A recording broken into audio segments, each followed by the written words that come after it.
वैसे तो हिंदुस्तान में जब भी आज के मौजूदा वक्त में सबसे खतरनाक गैंगस्टर की बात होती है तो लॉरेंस बिश्नोई का नाम सामने आता है। और काफ़ी हद तक ये बात सच है, क्योंकि गैंगस्टर लॉरेंस बिश्नोई जेल के अंदर से ही वारदातों को अंजाम दिलवाता रहता है। लेकिन बीते कुछ दिनों से एक और गैंगस्टर की दहशत लगातार सामने आ रही है, जो लॉरेंस बिश्नोई के गुनाहों को पीछे छोड़ रही है। और आज आलम यह हो चुका है कि लॉरेंस बिश्नोई ने उसके अपराध की दुनिया में बढ़ते हुए कदम को देखकर उससे हाथ मिला लिया है। हम जिस गैंगस्टर की बात कर रहे हैं उस गैंगस्टर का नाम है अमन साहू, जिसने अब से 4 दिन पहले झारखंड के एक जेल अधीक्षक को जान से मारने की धमकी दी और एक जेल अधीक्षक के ऊपर गोलियां भी चलवा दी। हैरानी की बात तो ये है कि गैंगस्टर अमन साहू ये सब ऐसे वक्त कर रहा है जब वो खुद उसी जेल में बंद है। गैंगस्टर अमन साहू को लेकर अब बड़ा खुलासा हुआ है कि इसने जेल के अंदर से ही जेलर प्रमोद कुमार पर कातिलाना हमले की साजिश रची थी। दहशत फैलाने के उद्देश्य से कुख्यात गैंगस्टर अमन साहू ने तत्कालीन जेल सुपरिटेंडेंट अनिमेश चौधरी और जेलर प्रमोद कुमार के ऊपर गोलियां चलवाई थी। गैंगस्टर अमन साहू के बारे में एक एक बातें आज के इस वीडियो में विस्तार से बताऊंगा। आप इस वीडियो के अंत तक बने रहिएगा। नमस्कार, आप देख रहे हैं BTF न्यूज। तारीख 20 जुलाई 2022 को जब झारखंड के कुख्यात गैंगस्टर अमन साहू ने अपने गुर्गों के जरिए जेलर पर गोलियां चलवाई थी, उस मामले में अब बड़ा खुलासा हुआ है। दरअसल झारखंड के गिरिडीह केंद्रीय कारागार के तत्कालीन जेलर प्रमोद कुमार पर कातिलाना हमले की साजिश जेल के अंदर रची गई थी।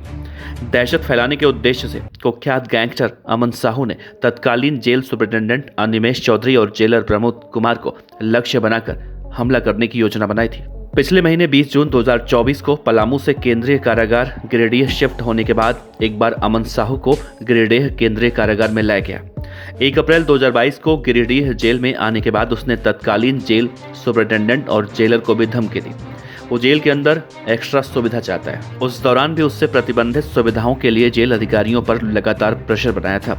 विशेष सेल में रखे जाने की वजह से अमन साहू के आसपास कोई फटक नहीं पाता। लेकिन उस दौरान एक सजायाफ्ता कैदी जिसका नाम था लौकी दास, अमन साहू की पहरेदारी में उसे तैनात किया गया। इसी लौकी दास के माध्यम से अमन साहू ने जेल के अंदर ही जेलर प्रमोद कुमार पर कातिलाना हमले की पूरी प्लानिंग बनाई। लौकी दास देवघर के आशीष कुमार शाह और अहिल्यापुर थाने के मंजेश मंडल से संपर्क कर जेलर पर हमला करवाया। इसके लिए 2 लाख रुपए का आदान प्रदान भी हुआ था। जानकारी के मुताबिक साजिश रचे जाने के बाद देवघर का आशीष कुमार शाह और अहिल्यापुर थाना इलाके का मंजेश मंडल जेलर पर हमला करने के लिए जेल के आसपास लगातार रेकी करते थे। 20 जुलाई 2022 को उसने उस वक्त हमला किया जब जेलर प्रमोद कुमार सरकारी गाड़ी टाटा सोमो से कोर्ट से वापस जेल जा रहे थे। हालांकि बाद में पुलिस ने आशीष कुमार शाह और मंजेश मंडल को गिरफ्तार भी किया। जेलर पर कातिलाना हमले के मामले में आशीष और मंजेश के अलावा मोहम्मद उस्मान, कैलाश और अमन साहू और लक्की दास को नामजद अभियुक्त बनाया गया था। इस मामले में पुलिस अनुसंधान के बाद आशीष और मंजेश के खिलाफ आरोप पत्र दायर हो चुका है। कहा जाता है इस मामले में अनुसंधान की प्रक्रिया अपने आखिरी दौर में चल रही है। आजीवन कारावास की सजा काट रहे कैदी लक्की दास ने अमन साहू के साथ मिलकर जेलर पर हमले की पूरी प्लानिंग की। क्योंकि ये जेल के अंदर अमन साहू के पहरेदारी में लगा था, इसीलिए लौकी दास बराबर उसके संपर्क में रहता था। लौकी दास को मोटी रकम की लालच दी गई थी। जेल सूत्रों के मुताबिक लौकी के माध्यम से आशीष और मंजेश के साथ सूचनाओं का भी आदान प्रदान होता था और उसके बाद जेलर पर हमला किया गया। हमलावरों की गिरफ्तारी के बाद सजायाफ्ता कैदी लौकी दास को दुमका जेल में शिफ्ट कर दिया गया। जेल प्रशासन इस बार अमन के मामले में कोई भी लापरवाही नहीं करना चाहता। पिछले बार की स्थिति को देखते हुए इस बार अमन साहू की पहरेदारी के तरीके में कई बदलाव किए गए हैं। अमन साहू की पहरेदारी के लिए एक कारापाल के अलावा जेल के कैदी की तैनाती की जाती है। इस बार जेल प्रशासन ने पहरेदारी में रोटेशन का सिस्टम बनाया है। कोई भी पहरेदार लंबे वक्त तक अमन की पहरेदारी में नहीं रहेगा।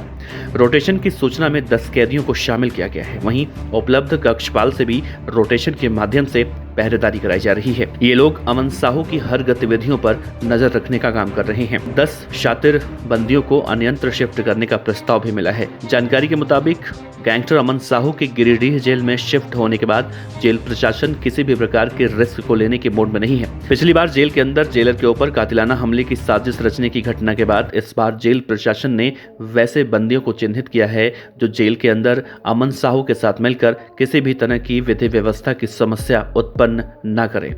सूची में 10 शातिर बंदियों को शामिल कर महानिरीक्षक को एक पत्र भेजा गया है जिसमें कहा गया है ये बंदी संदिग्ध है और भविष्य में अप्रत्याशित घटना घटित होने की संभावना है। इस मामले में इंद्रदेव गिरी, राजेश राय, सुखदेव राय ये सभी बंदी सजायाफ्ता हैं और गिरिडीह जेल में बंद हैं। कहा जाता है इस सूची में एक और कैदी का नाम है कीर्तन यादव, लेकिन कीर्तन यादव को अब बेल मिल चुकी है।